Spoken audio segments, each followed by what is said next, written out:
Hello everybody, Merry Christmas to you all. It's December 24 when I'm shooting this, and yeah, it's been a long time, and today I want to do kind of a different video. So I guess this year, one of my resolutions was to read at least 10 books in 2025. And by the grace of God, I read, I think, 11 books. I have them all stacked up right here next to me. I'm going to present all of them, I'll show you all of them, and give a short little rating and kind of thoughts on each book. So starting off with the first book, really good book, When Breath Becomes Air. This is a really I read this. I think it was the first book I read this year. I read it like in January. Very readable. Reads like a story. A lot of interesting medical language. I'm not a doctor, so it was a little bit difficult to understand some of the terms in there, but it's very interesting, like a man who knows he's dying, writing about his life, how he's dealing with death, and thinking about his family and how they're going to remember him afterwards. So definitely like a 8 out of 10 book. Really enjoyed it. The next book is more of a theological book. It's called The Widening of God's Mercy. By Christopher Hayes. I'm not gonna lie, I hated this book. I think it's disgusting. I think it's absolutely morally, I think it's just heinous. It's a heinous book. Too much heresy in there for me. Maybe 1 out of 10. I absolutely hated it. Read it for yourself if you want to know what it's about, but I hated it. The only reason I read it was just to know the other side. Like basically, yeah, the other side's opinion, but it's disgusting. I hated it.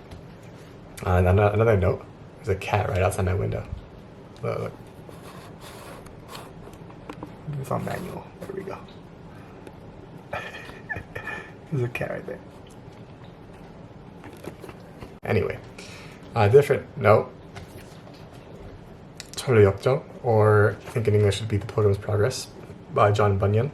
I read this for a report in my Christian history class. Banger of a book. John Bunyan, particular Baptist, one of my goats.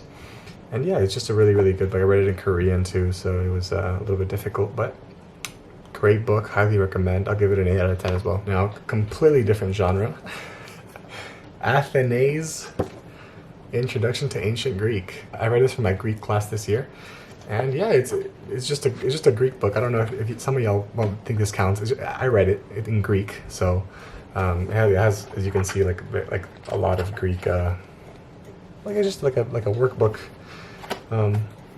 I'm interested in learning Greek, specifically Koine Greek for biblical studies. So I enjoyed reading it. A lot of interesting stories in there. Obviously, it's more of like an intellectual thing. Like I'm learning it to learn a different language, not just for the story. But yeah, enjoyed it. I'm thinking of taking my Greek to the next level as well, just because of this book, because it was so good. And I appreciate how it includes biblical citations. So it uses the book of Luke, and it walks through the grammar of the Koine Greek as well, which is more what I'm interested in. So highly recommend. For a language book, I'd give it a 7 out of 10. Because at the same time, I don't, if you know me and my age, I'm not really the biggest proponent of workbooks, but since I need to know like really specific grammar structures, I used a workbook. And also, it was from my university class, so that's a different story. But yeah, 7 out of 10 I'll give it. The next book, another theological book, Who Shall Ascend the Mountain of the Lord by L. Michael Morales. Now this book is insane. Highly recommend. It's a biblical theology of the book of Leviticus. So I know if you think Leviticus, you think automatically just law, and I think it's really boring. But this book really kind of opens up Leviticus in a more gospel-centered way, in a very like scholastic. It definitely is a more scholastic work. It's not the easiest thing to read, and like you do have to read it pretty slowly. It took me like a couple of months to read, just because there's certain things in there like, what is he talking about? I have to be searching stuff up all the time. But I think it's all worth it just to get to chapter 8. I think the chapter or the section on the scapegoat and the Day of Atonement ceremony is really good. And then chapter 8, the last chapter of the book, is insane. I think it's just worth it just for that last chapter. So yeah, highly recommend. Look at this, a 10 out of 10. A bang of a book. The next book that I read this year, Martin Luther's The Bondage of the Will. Now, I read this book right the right getting like in September, getting into like going back to Korea, starting my school year, and yeah, I really enjoyed this book as well. My first book that I've read about, read by Martin Luther, and yeah, it just talks about how if you know the history of Erasmus and Luther's kind of controversy, it's just a response to Didier Erasmus's diatribe, which argues for a free will, or a will that can pursue God, that can pursue God without God's first movement in a person's heart. And Martin Luther just argues against that in this book, and it's a very good like refutation of Erasmus's beliefs, and I use this a lot in apologetics as well, so highly recommend. I'll give it an 8 out of 10 as well. The next book, also from my Christian history class, The Story of Christianity by David Bentley Hart. Now this book is in Korean, so this is a more of a difficult read for me. Let's see, missing highlighted parts, yeah. This is definitely not the easiest read, but yeah, I did thoroughly enjoyed it.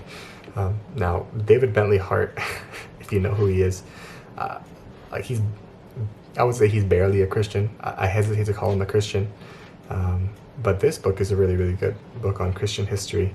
It's very like digestible. It's not that long. It's about 300 some pages long, or this one's 500 pages long, but I think the English version is about 350 pages long.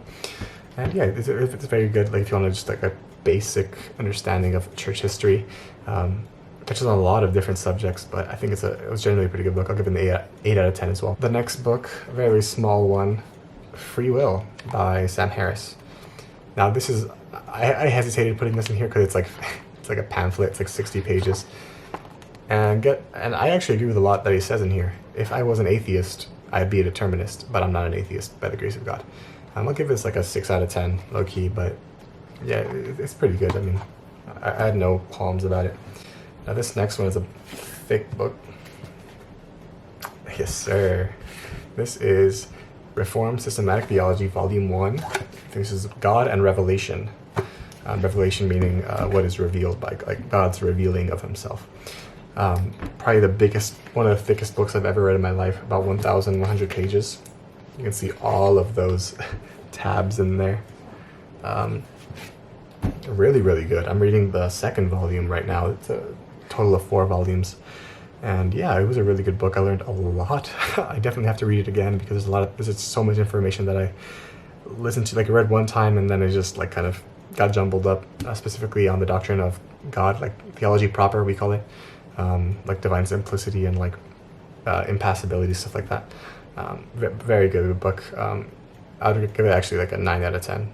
Specifically just because it's my first systematic theology. I would give it a 9 out of 10. It was a really good book. I very enjoyed it a lot. I would read like hundreds of pages a day. I think I read the whole book in like 2 or 3 weeks. So yeah, highly recommend that book as well. That's it for the physical books. I read, I think, 2 or 3 books that were online.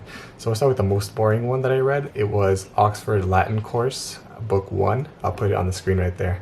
I read this for my Latin class that I took this semester at university. It was pretty good. Like I'll give it like a 5 out of 10, like just because it was pretty boring. I mean, it's just Latin, so I'll give it a 5 out of 10. The next book I read was a banger, The Death of Death and the Death of Christ by John Owen.